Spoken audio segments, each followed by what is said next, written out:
DZRH Break Time! Raindrops are falling on my head. And just like Magandang hapon Pilipinas. his bed, Isang maulang hapon pa rin ako po si Dayo Makalma. Ako naman, Thea Petro Corpus. falling on At narito ang headlines ng ating mga balita ngayong araw ng Huwebes, just 29 ng buwan ng Agosto. Uy, bisperas na. Nganganin lang. said Bisperas na ng swelday. he got Presyo ng puting sibuyas tumaas sa ilang palengke dito sa Metro Manila. Nako, ayon ni misis niya. falling on my head. Presyo naman ng manok may pagtaas at pagbaba sa ilang pamilihan. Tension naman sa West Philippine Sea, idinulog ni Pangulong Bongbong Marcos Jr. sa mga bumisitang Permanent Court of Arbitration official sa Malacanang. Will happen. Philippine National Police kinampihan ng CHR, VACC at Akbayan sa paghunting kay Pastor Kibuloy. Keep falling on Mga sundalo naman ng Armed Forces sumaklolon sa PNP as I soon para maaresto na kaagad ang puganteng si Pastor Kibuloy. call. 29 na miyembro ng Kingdom of Jesus Christ kinasuhan ng PNP matapos masaktan ang 60 pulis. Nothing Sheila Go at Cassandra Leong, formal ng kinasuhan ng Department of Justice. Supreme Court binulabog ng bomb threat evacuation drill ngayong hapon. steps up to Bakunan sa baboy kontra ASF o African Swine Fever. rain, Aarangkada na sa Batangas bukas. but that 2 bangka lumubog sa Antique, 3 ang patay habang 7 ang nawawala. call. Samantala natutulog na nanay binurdahan ng saksak sa Cavite pero himalang nabuhay. 'Cause I'm Uy, free. meron pang isang pasyente sa Cavite, ha? Ang laki. Abay, pinasok, ha, Oh. mga kaibigan, eh. Pagkatapos ay pinagbabaril Wala. hanggang mapatay sa loob mismo ng ospital. Ilang flights naman patungong Japan kinansela dahil sa bagyong Shanshan. Siyan pala ang pangalan niya. Huwag sana siya magsyam-syam lakay. At sa detalye ng ating mga balita, aba mga misis, napansin niyo po ba ito na tumatas ang presyo ng puting sibuyas Seems to fit sa ilang pamilihan dito sa Metro Manila? falling on my Abay dito sa Pasay City Public Market, mabibili sa halagang 110 hanggang 120 pesos. Ang kada kilo ng puting sibuyas, mas mahal sa 80 pesos hanggang 90 pesos na kada kilo sleep ng pulang sibuyas. Eh, di doon na tayo sa pula. on my head. Ayon sa mga nakausap na vendor ng DZRH, mas pabor sa kanilang magbenta ng imported na sibuyas. I know Dahil mas matagal daw itong mabulok. Baka naman misis may formalin yan, ha? won't it Pero ay kinababala nila ang epekto ng pag-aangkat ng 16,000 na metric tons ng puting sibuyas sa mga nagsusupply sa kanilang local farmers. Ganito ang pahayag ng ilang vendors.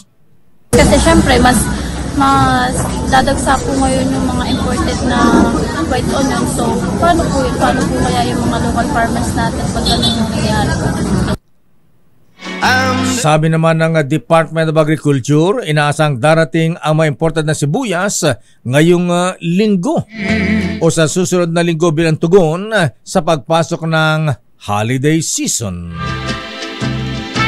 Samantala, aangkat ang Pilipinas ng 16,000 metriko toneladang dilaw na sibuyas bago matapos ang taong ito. Ayon kay Agriculture Secretary Francisco Tiu Laurel, layunin ng hakbang na matiyak ang sapat na supply ng sibuyas sa panahon ng Kapaskuhan. Sinabi ng kalihim na aprobado na ang kasunduan sa pag-i-issue ng sanitary and phytosanitary import clearance para sa aangkatin na yellow onions. Idinagdag ni Laurel na ang supply ng sibuyas ng dilaw na sibuyas na nasa 3,296 metric tons ay inaasahang mauubos na ngayong Agosto. nothing's worrying.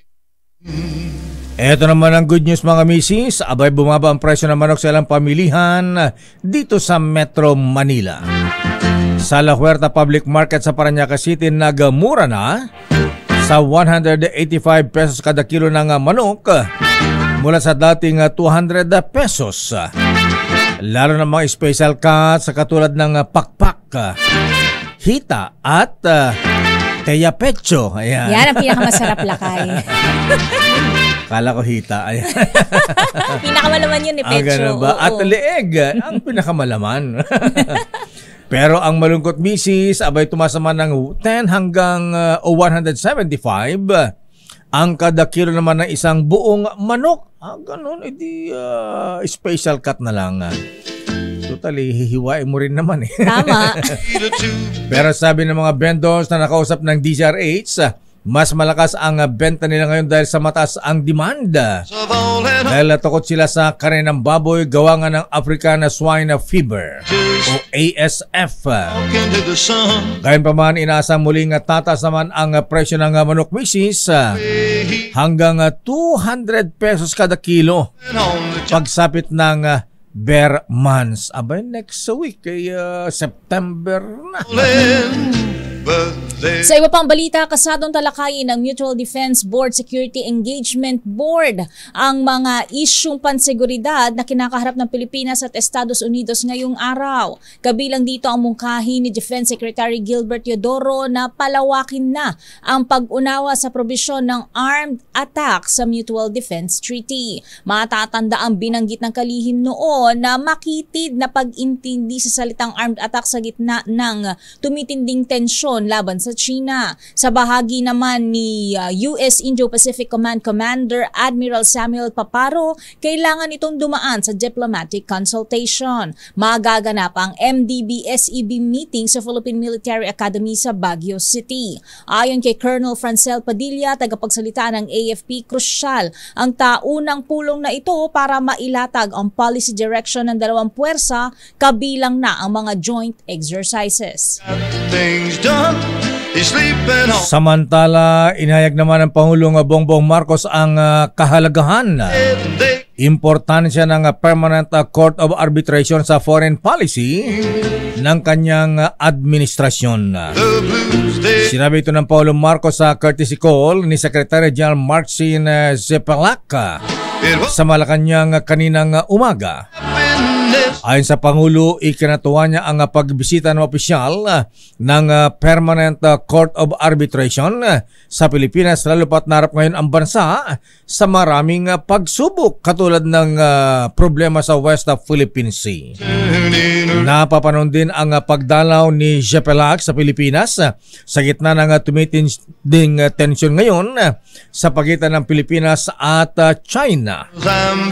Matatandaan na pinabura noon ng Permanent Court of Arbitration ng Pilipinas noong pang taong 2016 laban sa China ukol sa mga teritoryong sakop ng ating bansa sa West Philippine Sea na inaangkin at sinasakop naman ng China. Samantala, walang itatayong dagdag na Enhanced Defense Cooperation Agreement Sites sa bansa o EDCA sites. Ito ang tiniyak ni Department of National Defense Secretary Gilbert Teodoro sa budget hearing ng Kamara sa panukalang budget ng ahensya sa 2025. Ang paglilinaw ay ginawa ni Teodoro sa interpellation ni Gabriela Women's Party List Representative Arlene Brosas para idetalye ang usapan sa pagpapalawak ng Mutual Defense Agreement. Paliwanag ni Teodoro, mananatili ang kasalukuyang siyam na EDCA sites at magkakaroon lang ng pagpapalakas sa interoperable measures para sabayan ang mga bagong taktika ng China sa pamamagitan ng defense-to-defense level. Narito ang pahayag ni Teodoro. No, Your Honor, this does not entail the additional EDCA sites because we are sticking to the 9 EDCA facilities, but it entails perhaps interoperable measures to address China's creative and varied tactics on a defense-to-defense level.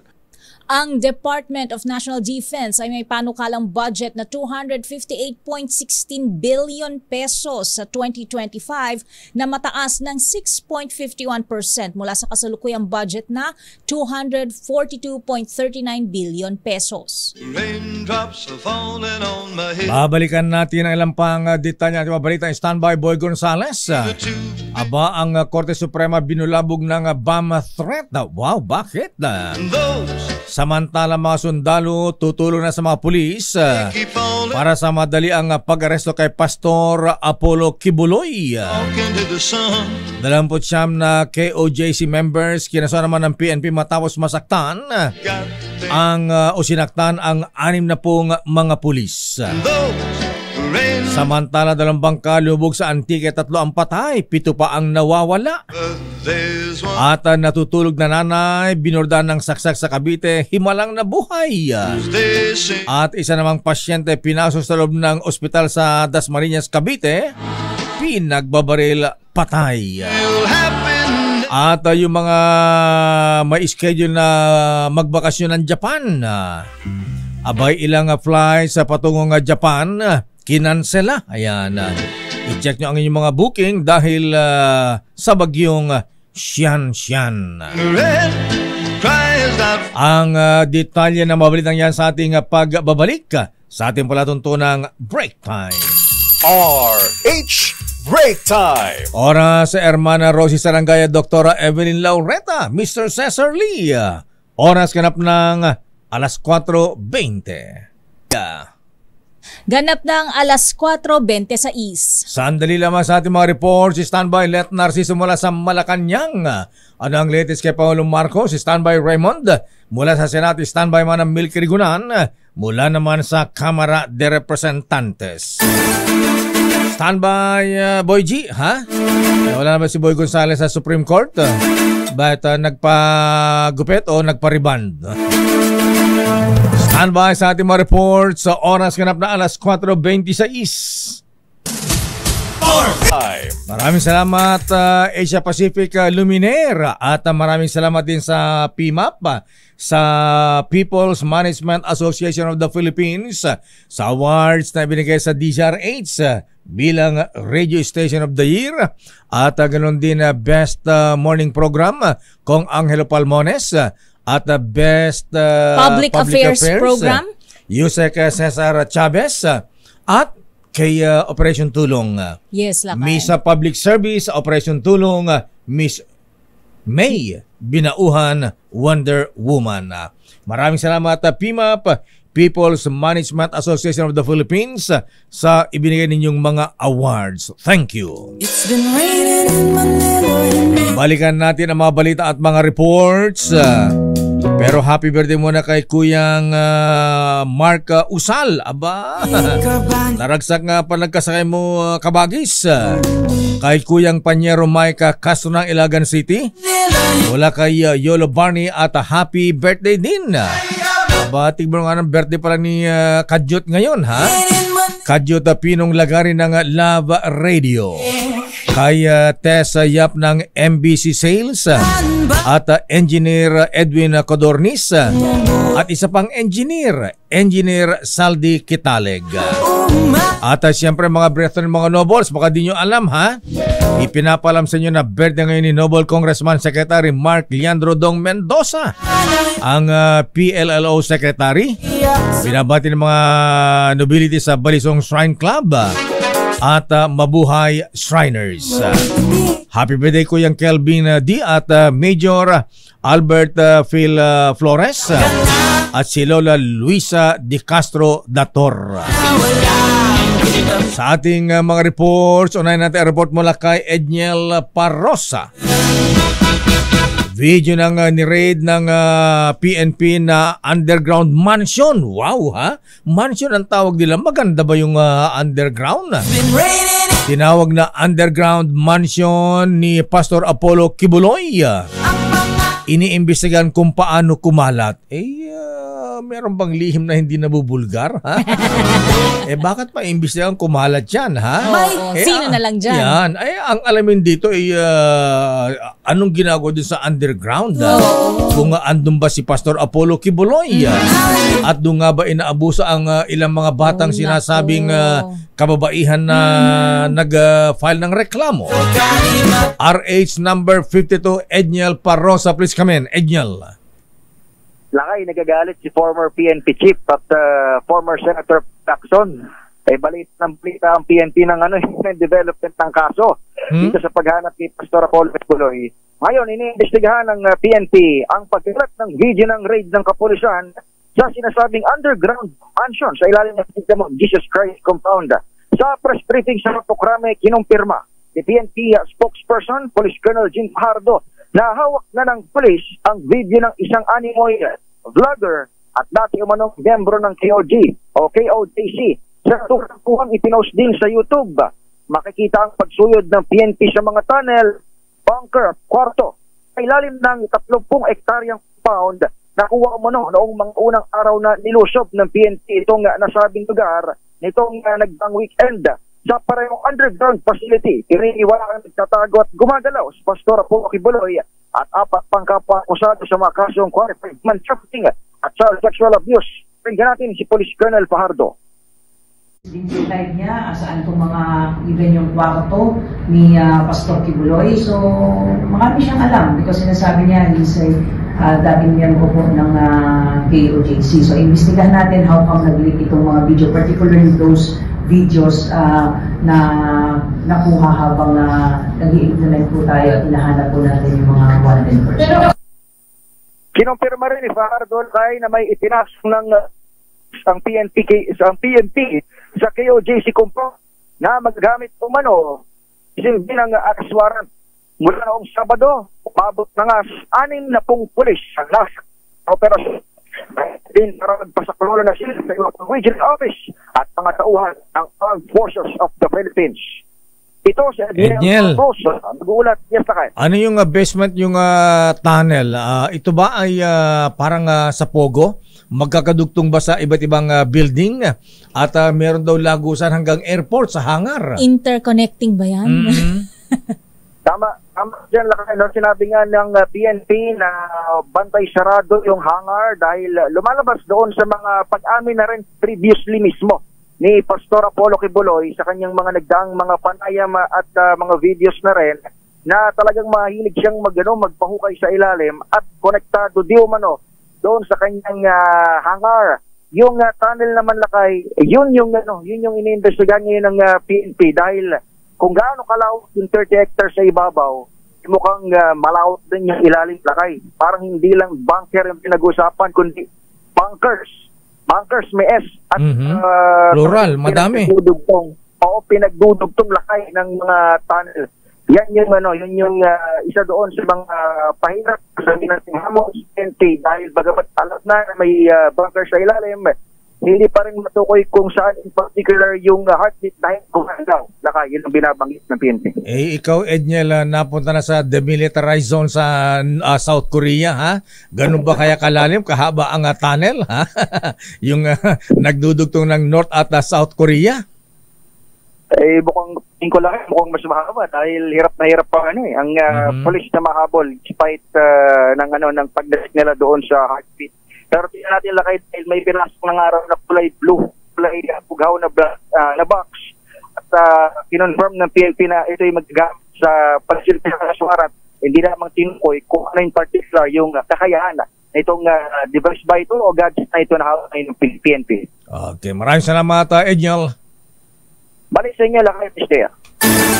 Samantala, paggamit ng intelligence fund ng mga law enforcement agencies, kikwestiyonin. Idetalye mo, RH28 Raymond Dagpaas. Raymond.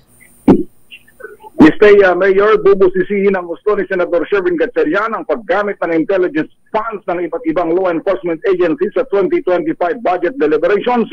Kasunod dito ng nangyaring pagtakas sa bansa ng mga miyembro ng pamilya Go na huli na ng kanilang nalaman. Ayon kay Gatchalian, malaking tulong ang intelligence fund kapag nagagamit sa tama kaya't kanyang hingi ng paliwanag ng iba't ibang ahensya ng pamahalaan kung paano nila ito ginagamit.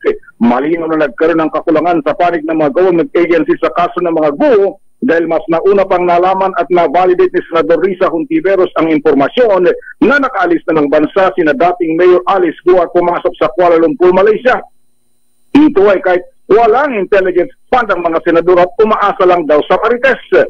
Sa hearing ng Senado ay ang PNP Directorate for Intelligence ang unang nakakuha ng impormasyon sa pagtakas ng mga GUO at ipinasa sa Bureau of Immigration.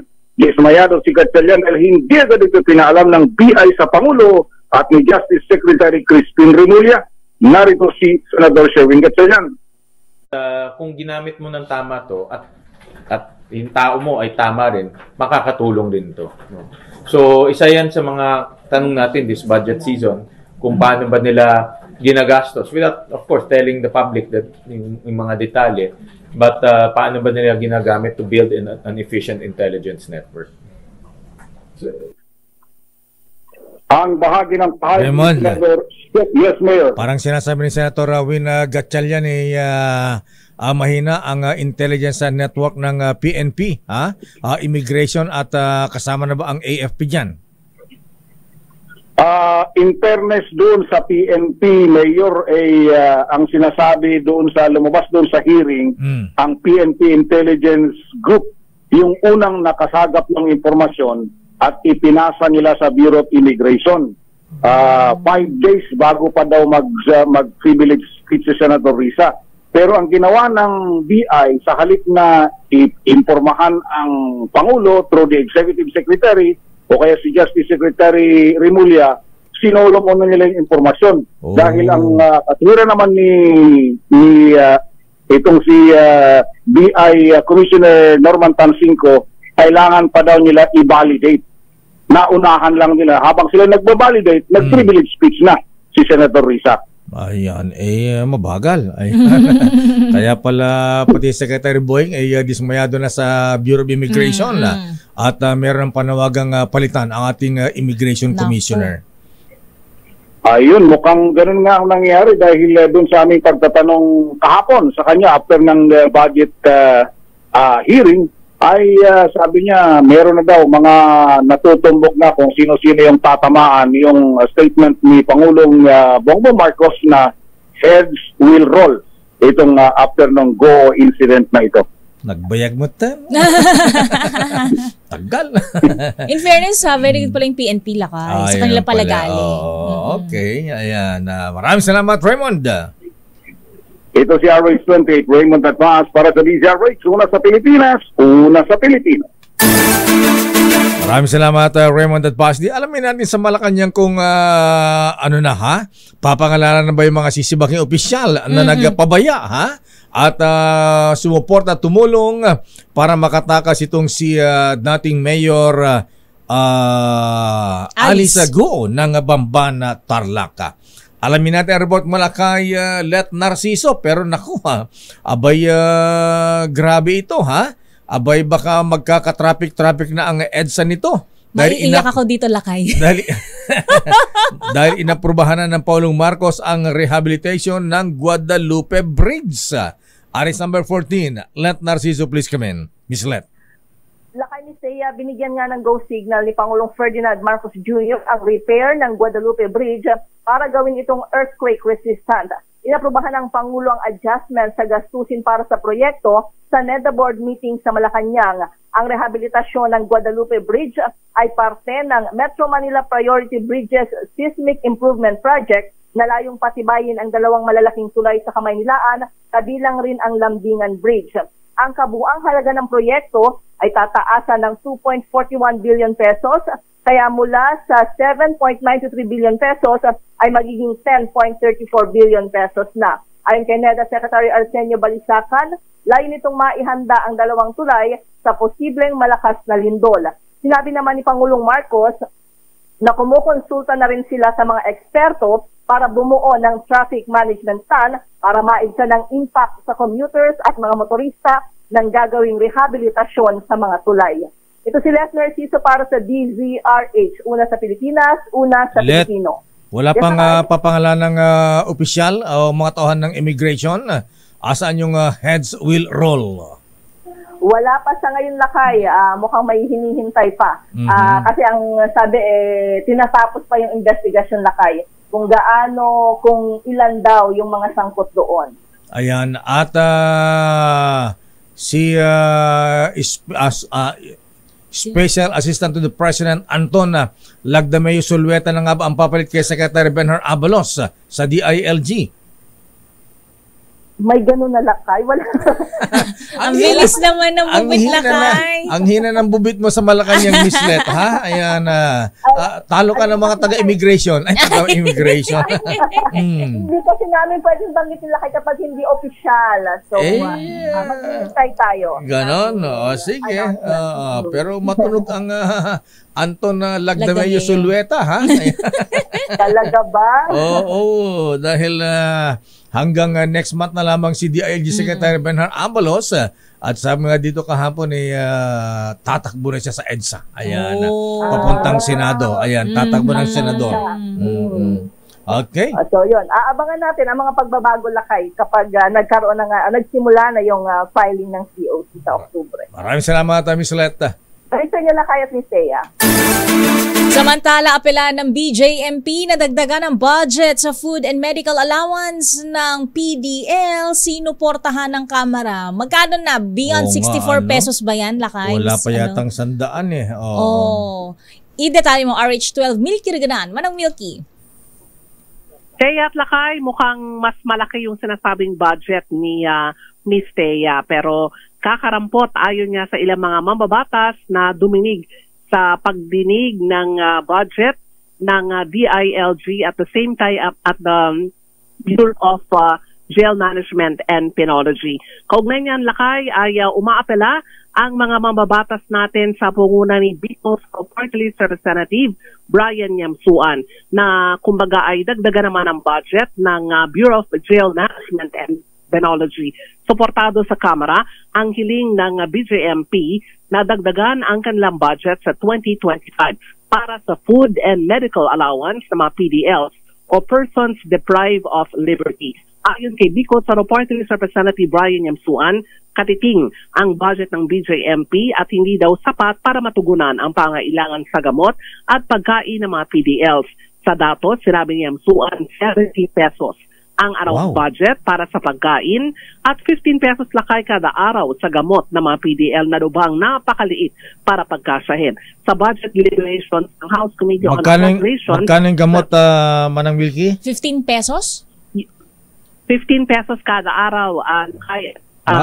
Thea. Makabili ba ng isang piraso ng Cortal yan? Hanggang paracetamol lang, Lakay. Sapsapo. Paracetamol yata, Lakay. Kulang pa ito, 15 pesos. So, yung kanilang budget naman para sa pagkain, 70 pesos kada araw. Sa budget deliberation ng House Committee on Appropriations, sa 2025 budget ng BJMP, nare-rekomenda sa Kamara ni BJMP Director Ruel Rivera na gawing 100 pesos kada araw ang allowance sa pagkain at 30 pesos naman para sa gamot. Sa budget hearing, tanong nga ni Yamsuan, ano bang nutrisyon ang makukuha sa 70 pesos para sa almusal, tanghalian at hapunan? Pagdating naman sa medical allowance, nabi ni Yamsuan, kapag pinabayaan ng gobyerno ang kalusugan ng mga PDLs, madaling kumalat ang sakit sa loob ng mga detention facilities. Dagdag pa ni Congressman Yamsuan, sa record ng BJMP, umaabot lamang sa 16 ang medical officers at 3 ang mga psychiatrists para magbigay ng healthcare services sa mga PDLs na nasa mga district, municipal at city jails sa iba't ibang bahagi ng ating bansa. Ako si Milky Reganan, nagulat para sa DCRH, una sa Pilipinas, una sa Pilipino. Maraming salamat, Manang Milky Reganan. Naku, mahalikan ng mga kakosa itong si Congressman Brian Yamsuan. Pagka yan ang pumasa, ha? Ayan. Baka tatakan to ng BCJ o kaya OXO o Sige-Sige, ha?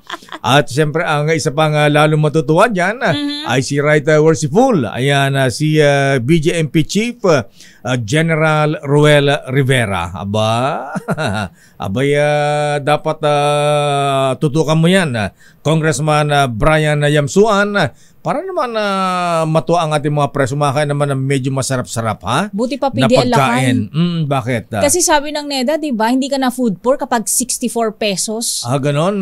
Paano yan? Dapat mas masarap-sarap na palang pagkain mga PDL natin kasi meron sila kasalukuyang 70 pesos sabi per day. ng NEDA yan, sila kaya pakainin mo ng halagang 70 pesos isang 64 araw. 64 lakay. 64? Oo. Hindi ka daw food poor kapag meron kang 64 pesos. Manong RC Balisakan, abay, kahit gaano kakirmet natin mga Ilocano, abay hindi magkakasya ang 64 pesos, Manong. Wala kayo sa realidad. Babalikan natin ang mga reports. Standby Val Gonzales, Noche Kakas. At ingat sa biyahe ko yung Bernie Hosana. Ayan, umuulan ba sa Tiplex? Ingat sa biyahe. At magandang hapon, Mr. Michael is my guy, Father Saldifa Baer. At maraming salamat Kuyang Noble Dr. Joey Laceda. Congratulations daw sa ating mga awards na tinanggap mula sa People Management Association of the Philippines kahapon. Maraming salamat po. Oras, Miss Thea. Alas 4:47. Sa Miss Thea. Ganap ng alas 4:51. Pumapatak na naman ang ulan. Pumapatak pa ba ang ulan sa inyong mga lugar, mga kuya, ate? Ayan, anong sabi mo, Miss Thea? Parang may attitude problem ang panahon. Hindi mo naman spelling lakay kanina, sobrang init. Tapos dito sa Pasay. Oo nga, kanina tanghali maliwanag na ang kalangitan Tapos biglang umulan na naman. Happy birthday, Senator Omeng Manlangit Pimentel. Di mo binati yung Raymond, magtatapos si Senator Omeng yan. Binabati ni Senator Coco at panawagan mga brethren. Si very worshipful Kuyang Judge Toribio Jun Ilaw drop his working tools, mga brethren. Panawagan mo na kay Kuyang General Aika Atanasio. Our condolences sa pamilya ni Kuyang Judge Toribio Jun Ilaw. Samantala sa ating mga report, wala kay Val Gonzales. Mga opisyales sa Quezon City humihirit naman sa national government na tumulong para madagdagan ang mga flood control project sa lungsod. Naku, nakaduda yan. Maraming kumita rito sa Val, flood control project, Abay, isang bagitong congressman dyan sa Quezon City, neophyte, kabago-bago pa lang, Abay, humihingi na ng 50% na komisyon. Diyos ko naman. Laki naman nun, lakay. Oo, grabe, Tiba-tiba agad. So new, so young, and yet so corrupt. Ayan. Kaya siguro ingat pwede ba yung mga flood control project wag na ibigay sa mga congressmen, sa na lang sa DPWS na lang, parang isa na lang yung sisisihin natin. Correct, naka-funnel na lakay. Parang mabawasan mga komisyon. Ayan. Commissioners laki. Mantangin mo 50%. Sabi isang congressman dito sa Metro Manila 50% si congressman. Isinabit pa yung kapatid, bigyan din daw ng 15%. Bakit? Anong kinalaman ng kapatid? Kaya nga. Mukha official din doon sa kanilang distrito, sa bayan. Family affair. Aris number 5, Val Gonzales, please come in. Val. Mayor at Miss Thea, nananawagan na itong sina Quezon City Mayor Joy Belmonte at Quezon City 1st District Representative Juan Carlos Arjo Atayde sa national government na maglaan ng pondo para sa flood control projects. Ano pangalan ni Congressman? Kamagin na yan. Ano pangalan ni Congressman? Etong si Congressman Juan Carlos Arjo Atayde. At least hindi siya yung kilala na ating bubit. Ay, hindi ba yan yun? Hindi yan. Hindi yan si 50% guy. Hindi yan yung so new, so young, and yet so corrupt na congressman. Proceed, Val.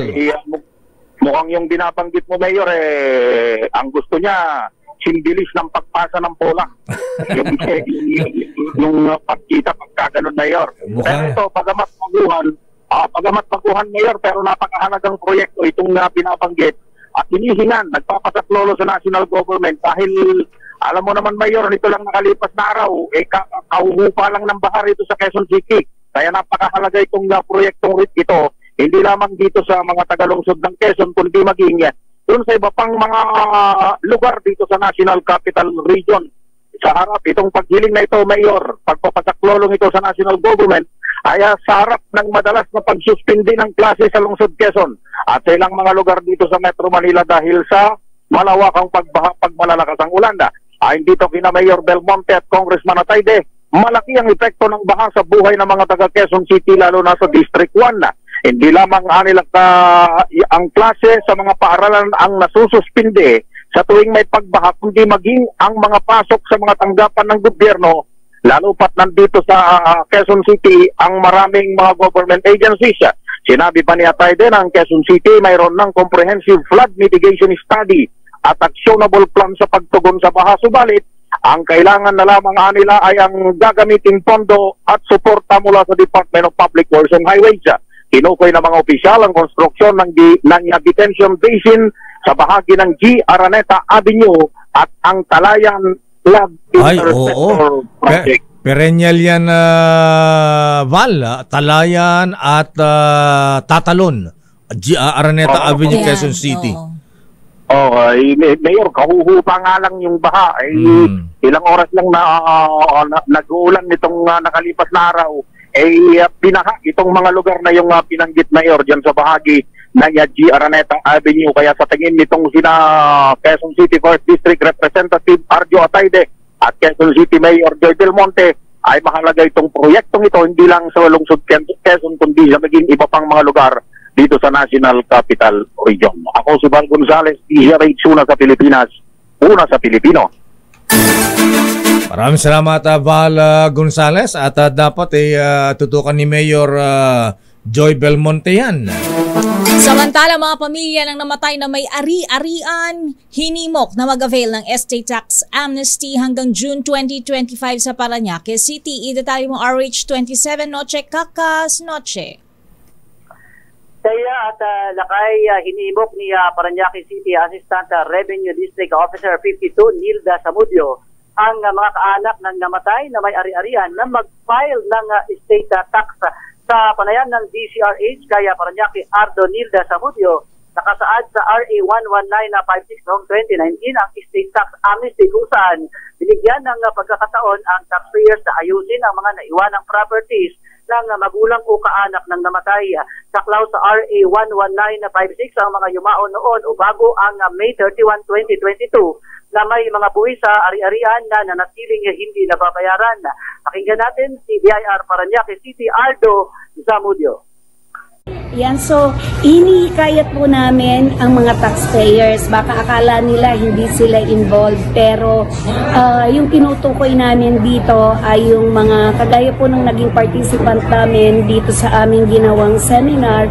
Sila po ay katulong namin para ma-disseminate yung information. Yung the one who are assisting and also the heirs ay dapat mag-file na po sila bago mag-expire itong programang ito. Sa kaugnay dito, Lakay na saya, sinabi ni Parañaque City Revenue District Officer 52 Arnel Cosinas, ang estate tax amnesty ay magtatapos sa June 14, 2025. 3 beses kada 2 taon pinalawig ang amnestiya sa pag-aabil ng estate tax na nagsimula noong 2019. Ayon pa kay Cosinas, hindi pa nila alam kung papalawigin pa ang after ng June next year. Kaya ngayon pa lang anyala kaya habang extended, hindi pa rin nila ang taxpayers na ayusin at i-avail ang mababang rate sa estate tax. Kanina nagsagawa ng seminar ang Parañaque RDO 52 na dinaluhan ng mga real estate brokers, kinatawan ng LGU at barangay sa nabangkit na syudad. RH27 Notika CCRA, una sa Pilipinas, una sa Pilipino. Samantala, sumaklola na ang sandatahang lakas ng Pilipinas sa pambansang pulisya habang hinahalughog ang loob ng Kingdom of Jesus Christ para hanapin si Apollo Quiboloy. Kinumpirma ni Colonel Louis Di Maala, tagapagsalita ng Philippine Army, na naroon na sa paligid ng compound sa Davao City ang mga tauhan ng Eastern Mindanao Command. Pero nilinaw ni Di Maala na para lang ito sa crowd management at humanitarian assistance at hindi para tulungan ng PNP na arestuhin ng wanted na pastor. Samantala, aminado si PNP spokesperson Police Colonel Jean Fajardo na mismong pulis ang humingi ng augmentation sa AFP. Ito ay matapos na umabot na umano sa mahigit 6 na po ang bilang ng PNP personnel na nasugatan o nasaktan dahil sa tangkang pagsisilbi ng warrant. Narito ang naging pahayag ni Fajardo. Humingi po ng augmentation from other security forces kasi sabi ko nga kanina, pang 5 araw na po ito, pagod na po yung ating mga police. In fact, kumuha na rin po tayo ng augmentation sa ibang region kasi kailangan din naman po magpahinga ng mga ibang police po natin na deploy ng first 1 to 3 days ago. Samantala, 29 na miyembro ng Kingdom of Jesus Christ ang kinasuhan ng pulisya ng gawa ng gulong nangyari nang saktan nila ang 6 na pong police officers na nagsisilbi ng arrest warrant laban kay Pastor Apollo Quiboloy.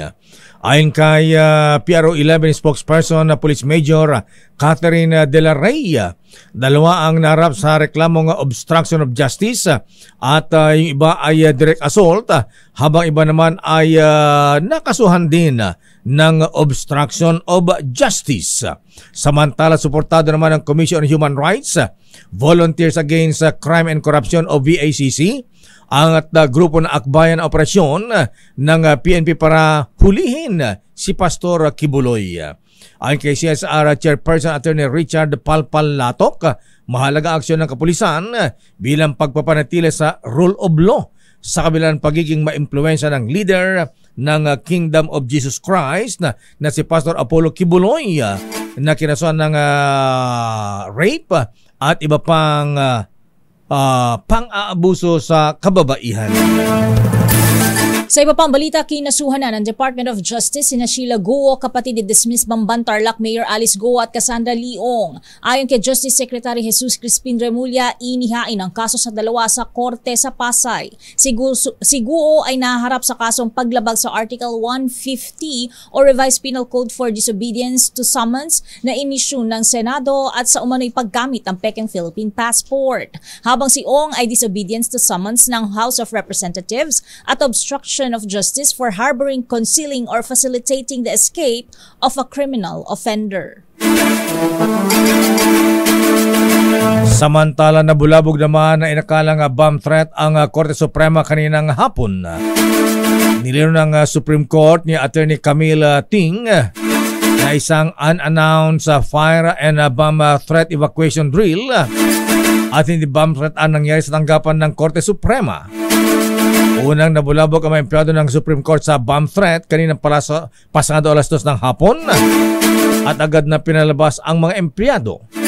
Kalaunan ay nalaman ng mga empleyado na isa pala itong evacuation drill.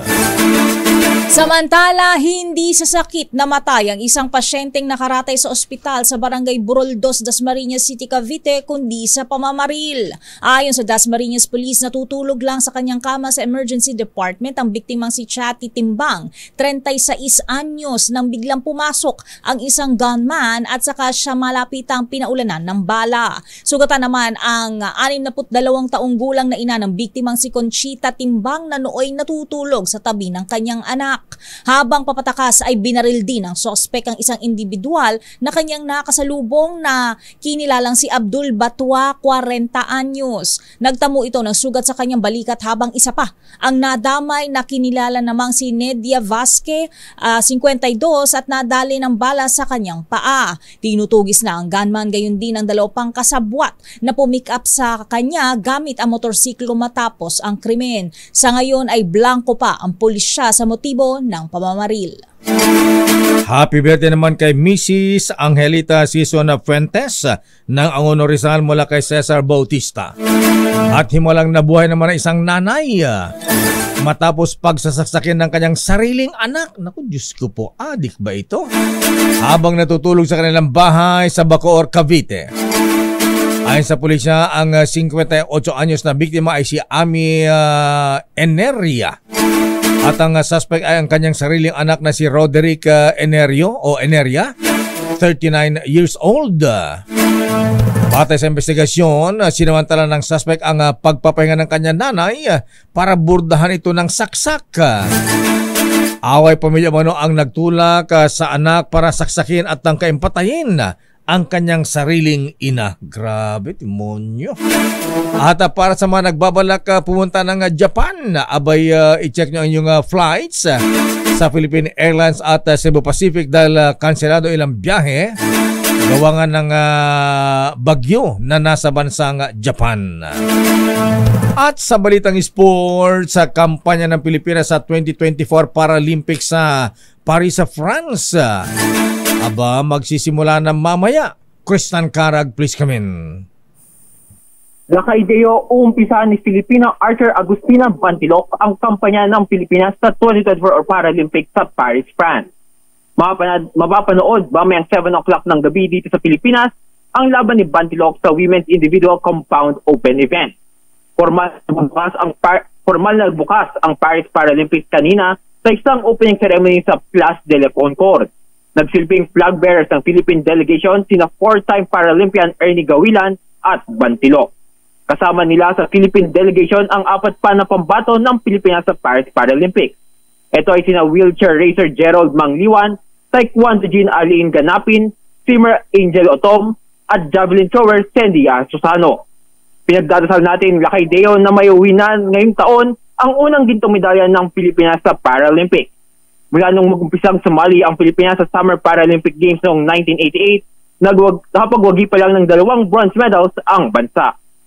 Ito si RH53 Kristan Karag, DZRH, una sa Pilipinas, una sa Pilipino. Maraming salamat Kristan at good luck sa ating mga atletang kasali sa Paralympics sa France, Paris, France.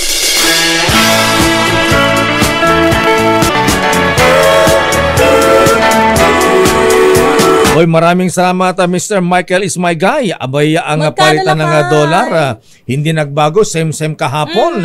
Nagsara ang palitan sa dolar 56 pesos and 28 centavos. Ako po si Deo Macalma. Ako naman Thea Petro Corpuz. Ingat-ingat po. Yan ang kaban natin palatuntuan ng break time at susunod na balansyadong balita. Chairman of the Board, Henry Uri at Miss Kay, Karen Oyong. Bye-bye. Stay safe.